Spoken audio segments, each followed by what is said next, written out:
ক্যারিবীয় সাগরে যুক্তরাষ্ট্রের বিশাল সামরিক উপস্থিতি নিয়ে ফের উত্তপ্ত হয়ে উঠেছে আন্তর্জাতিক অঙ্গন।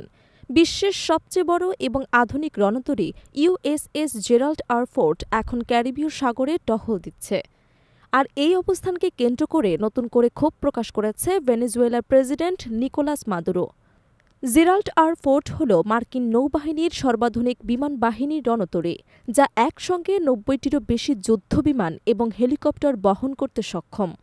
যুক্তরাষ্ট্রের প্রতিরক্ষা মন্ত্রী লয়েড অস্টিন সরাসরি নির্দেশ দিয়েছেন, অগ্রসর হও, যা মূলত এই অঞ্চলের সামরিক তৎপরতা জোরদারের ইঙ্গিত দেয়। তবে ভেনেজুয়েলা বলছে এই অভিযান কোনোভাবেই মাদক বিরোধী নয়, বরং এটি এক বানোয়ার যুদ্ধ পরিস্থিতি তৈরি করছে যুক্তরাষ্ট্র। প্রেসিডেন্ট মাদুরোর দাবি, ওয়াশিংটন সরকার ভেনেজুয়েলার সার্বভৌমত্বে হস্তক্ষেপের অজুহাত খুঁজছে। অন্যদিকে মার্কিন প্রশাসনের দাবি সম্পূর্ণ ভিন্ন।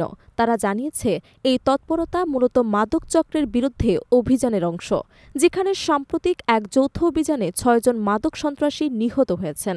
পেন্টাগন জানিয়েছে দক্ষিণাঞ্চলীয় কমান্ডের অধীনে এই অভিযান পরিচালিত হচ্ছে, যার আওতা রয়েছে মধ্য এবং দক্ষিণ আমেরিকা এবং পুরো ক্যারিবীয় অঞ্চল।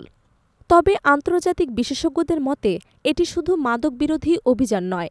ব্রিটিশ থিঙ্ক ট্যাঙ্ক চ্যাথাম হাউসের সিনিয়র ফেলো ডক্টর ক্রিস্টিয়াফোর সাবা বলেন, এটি আসলে এক ধরনের কৌশলগত চাপ সৃষ্টি।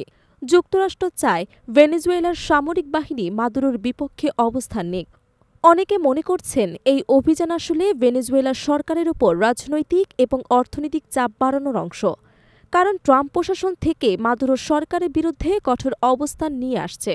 তাদের অভিযোগ, মাদুরো নিজেই মাদক চক্রের নেতা, যদিও ভেনেজুয়েলার প্রেসিডেন্ট এই অভিযোগ দৃঢ়ভাবে অস্বীকার করেছেন। বিশ্লেষকরা বলছেন, মাদক বিরোধী অভিযান যদি সত্যি মূল লক্ষ্য হতো, তবে এ ধরনের ভারী রণতরী মোতায়েনের প্রয়োজন ছিল না, বরং এর মাধ্যমে যুক্তরাষ্ট্র একদিকে আন্তর্জাতিক প্রভাব বিস্তার, অন্যদিকে ভেনেজুয়েলাকে রাজনৈতিকভাবে অস্থিতিশীল করার চেষ্টা করছে।